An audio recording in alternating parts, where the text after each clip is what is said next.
Hi welcome back to my another mini vlog. ಇವತ್ತು ಬೆಳಿಗ್ಗೆ breakfast ಎಲ್ಲ ಮುಗಿಸಿ ನಾನು ಮತ್ತಮ್ಮ ಸಂಜೆಗೆ ಎಂತಾದ್ರು ಸ್ಪೆಷಲ್ ಮಾಡುವ ಅಂತ ಚಪಾತಿ ಮತ್ತು ಚನಾ ಮಸಾಲ ಮಾಡೋಕ್ಕೆ ಸ್ಟಾರ್ಟ್ ಮಾಡ್ತು. ಅರ್ಧ ಮುಕ್ಕಾಲು ಗಂಟೆಯಲ್ಲಿ ಮುಗಿಸ್ಕಾದ ಕೆಲಸ ಈ ವಿಡಿಯೋ ದೆಸೆಯಿಂದ ಒಂದೂವರೆ ಗಂಟೆ ತಕ್ಕಂತು. ಅದೆಲ್ಲ ಮುಗಿಸಿ ನೆಕ್ಸ್ಟ್ ದಿನ ಮನೇಲಿ ಭಜನೆ ಕಾರ್ಯಕ್ರಮ ಇದ್ದಿದ್ದರಿಂದ ಅದಕ್ಕೆ ಸ್ವಲ್ಪ ರೆಡಿ ಮಾಡೋಕ್ಕಿದ್ದಿತ್ತು. ಸೊ ಅಮ್ಮ ದೇವ್ರಿಗೆ ನೈವೇದ್ಯಕ್ಕೆ ಒಂದು ಬದಿ ಅವಲಕ್ಕಿ ಪಂಚಕಜಾಯ ಮಾಡ್ತಾ ಇದ್ದೀರಿ, ಮತ್ತೊಂದು ಸೈಡ್ನಲ್ಲಿ ದೇವ್ರಿಗೆ ಅಲಂಕಾರಕ್ಕೆ ತರಿಸಿದ ಹೂವನ್ನೆಲ್ಲ ತೆಗೆದು ಮಾಲೆ ಮಾಡುವ ಅಂತ ಕಾಣ್ತಾ ಇದ್ದರು. ಇವ್ರದ್ದೇ ಟೆನ್ಷನ್ ಒಂದಾರೆ, ನನ್ನ ಟೆನ್ಷನ್ನೇ ಬೇರೆ.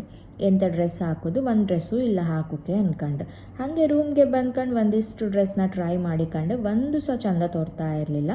ಹಾಗೋ ಹೆಂಗೋ ಲಾಸ್ಟಿಗೆ ಯಾವುದೋ ಒಂದು ಸಿಕ್ತು, ಅದನ್ನು ಸೆಲೆಕ್ಟ್ ಮಾಡಿ ಇಟ್ಟೆ. ಇದು ಬಂದ್ಬಿಟ್ಟು ನೆಕ್ಸ್ಟ್ ದಿನದ ವ್ಲಾಗ್. ನಿನ್ನೆ ತೆಗೆದಿಟ್ಟು ಡ್ರೆಸ್ ಬಂದ್ಬಿಟ್ಟು ಇದೆ. ಚಂದ ಇತ್ತಾ ಇಲ್ಲ ಅಂತ ಕಾಮೆಂಟ್ ಮಾಡಿ. ರೆಡಿ ಆಪೋಸ್ಟ್ರಲ್ಲಿ ಎಲ್ಲರೂ ಬಂದಿದ್ದರು. ಭಜನೆ ಸಹ ಸ್ಟಾರ್ಟ್ ಆಯಿತು, ಫಂಕ್ಷನ್ ಎಲ್ಲ ಲೈಕ್ ಆಯಿತು. ಫ್ಯಾಮಿಲಿ ಎಲ್ಲ ಒಟ್ಟಿಗೆ ಸೇರುವ ಹೊತ್ತಿಗೆ ಅಪ್ಪ ಖುಷಿಯೇ ಬೇರೆ ಅಲ್ದ. ಹಾಗೆ ಎಲ್ಲರೂ ಕೂಡ ಒಟ್ಟಿಗೆ ಕುತ್ಕೊಂಡು ಮಾತಾಡ್ತಾ ಗಮ್ಮತ್ತು ಮಾಡಿ ಊಟ ಮಾಡೋ ಹೊತ್ತಿಗೆ ಇಷ್ಟೊತ್ತಾಯಿದ್ದಿತ್ತು. ಹಾಗೆ ತುಂಬ ಸುಸ್ತು ಕೂಡ ಆಯ್ತಂತ ಹೊಯ್ಕೊಂಡು ಮನ್ಕಂಡದ್ದೆ. ಇವತ್ತಿಗಿಷ್ಟೇ. ಮತ್ತೊಂದು ವಿಡಿಯೋದಂಗೆ ಸಿಗ್ತೆ. ಬಾಯ್.